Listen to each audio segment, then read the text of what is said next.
Pacific Drive takes place in an alternate version of the Pacific Northwest, the Olympic Exclusion Zone. There's a lot of urban legends and strange history in the area that inspired us, and we wanted to explore where that took us, from concept art to what's in-game.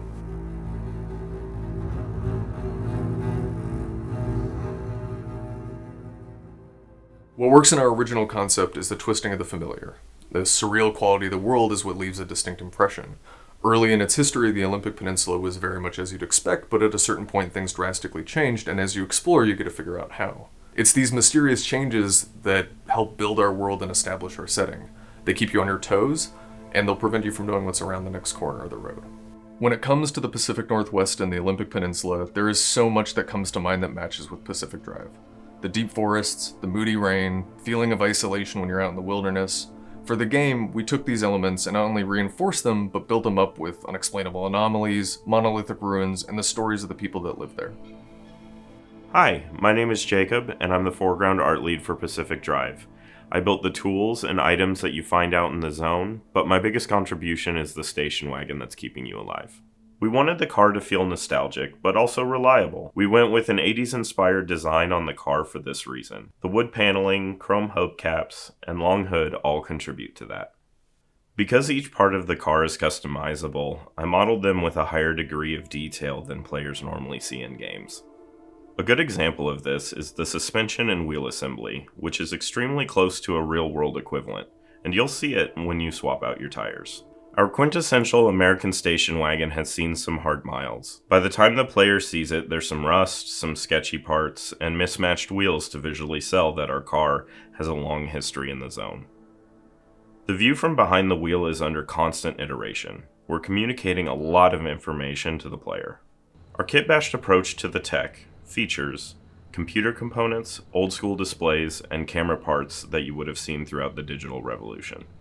And that attitude of making do extends to most of the tools and items the player crafts in the game. Aesthetically, the tools the player uses are all of an improvised nature. They shouldn't feel complete or finished, but functional enough to get the job done.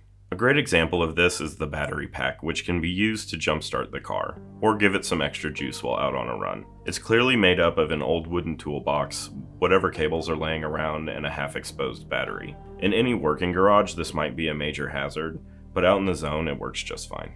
One of my favorite tools to use, the scrapper, consists of a pull-string motor powering a spinning metal cylinder, which features rusty, bolted-on teeth. There's clearly no room for any refinement, so your trusty C-clamp serving as a handle will have to make do. When a player crafts these tools, we're showing quite clearly that you will need to improvise and slap together whatever you can find to survive in the zone. Keep an eye out for that extra scrap of metal or a little duct tape. It could make all the difference during your next successful run. Hey, I'm Larry, lead environment artist in Pacific Drive. We've put a lot of work into building the Olympic Exclusion Zone. We've got the forest and swamp biomes, which you might have already seen, but there's more in the zone for you to discover. Each has its own personality, but visually they're going to be very different. The further you go, the more hazards you'll experience, the more volatile and dangerous it's going to look. Things get pretty crazy. In terms of the buildings you'll discover, the garage is the most important. It's your own personal Batcave. It's important to note that the garage is as upgradable as the car. We've been able to communicate this progression with the workstations being MacGyvered together, giving you that Doc Brown sci-fi vibe. There are many buildings in the zone that serve other purposes, but rather than being blatantly descriptive with what you see, we've leaned into discoverable, possible narratives. The player is naturally curious. They should develop their own ideas about what happened. You might come across this gas station that's been ransacked, or it might be all boarded up. The shadow of the zone should loom large over these half-functional environments. Could someone still be here? There's an old cup of coffee on the counter. Are we intruding? It feels like we are. I had to kick aside boxes to find some loot.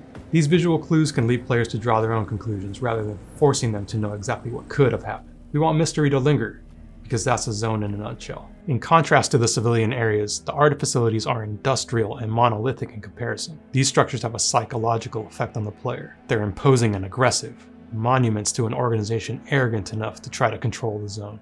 From our early concept art, it's been intentional to have these facilities at odds with the zone around them. Brute force, rather than coexistence as an observable goal.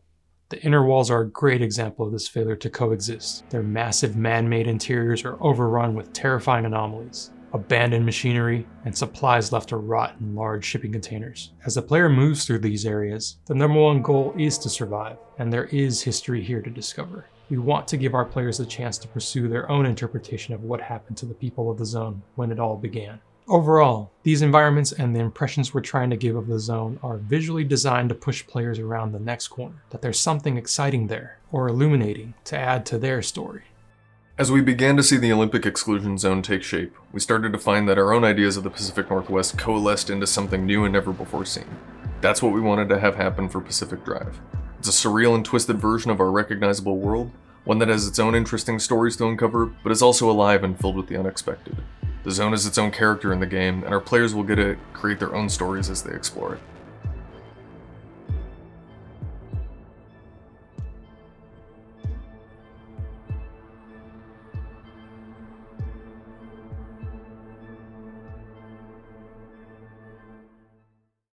PlayStation